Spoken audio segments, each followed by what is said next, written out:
The Information Officer of Region 6 recently shared what the RDC is doing to curb the spread of the coronavirus. Details in this report.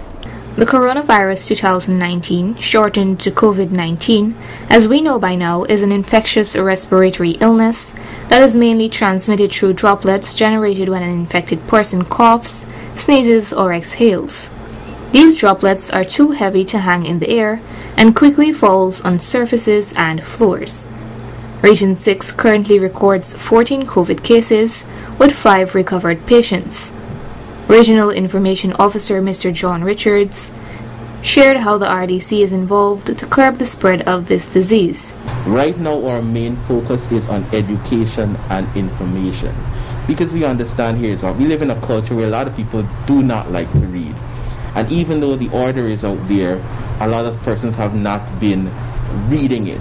So we've been doing walkabout sessions, we've been doing somewhat of a PA system going around to different villages and so on, because we know that some people might not have television, some people might not have access to the newspaper. So we have the PA system going around. We even have law enforcement officers that have been going out to different areas like New Amsterdam Market and so on. They were in Albion recently, sharing information, even flyers, to let people understand that this is what you need to do. This is how you follow the gazetted order. And then we have been working on ensuring that our health officials are adequately trained to handle COVID-19, because apart from it being something physical, it is also something mental. So we need to ensure that, we don't overwork the persons that we have. So we have to ensure that everybody, or as many health officials as possible, have the necessary training. Infrastructure is also another necessity in the fight against COVID-19. If the numbers continue to rise, we will need facilities for quarantine, for isolation, for housing of medical staff, and all these things form what we would call the holistic approach to combating COVID-19. Even though Guyana is in its reopening phases, there are some places that should remain closed. The gazetted order outlines several businesses such as gyms and spas or bars and rum shops that should not open, and we understand that.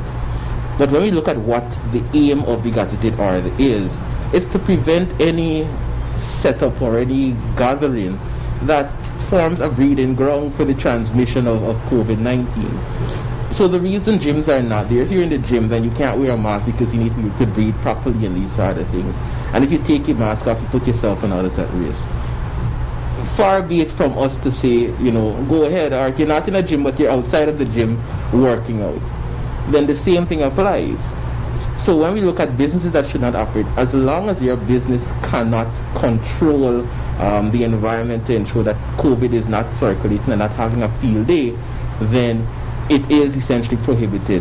Fast food outlets and restaurants are allowed to provide the following services.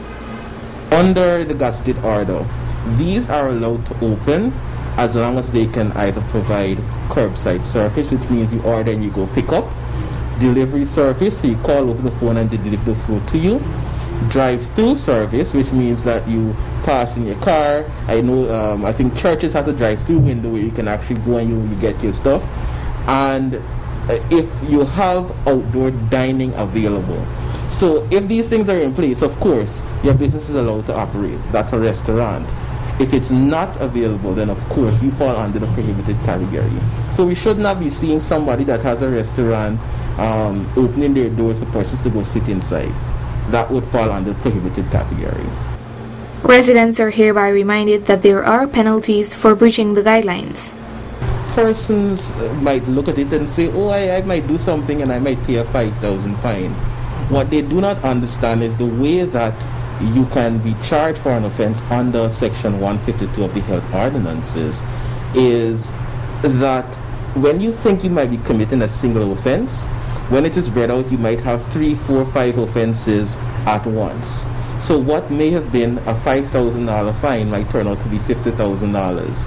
Or what may have been a $10,000 fine might turn out to be $50,000. Some of the consequences that apply to defaulters were mentioned by Mr. Richards. We have had in the past persons that were brought before the court They were given warnings. We've had persons made to stand with signs saying that they breached COVID-19 orders, and we have had persons actually paying the fines.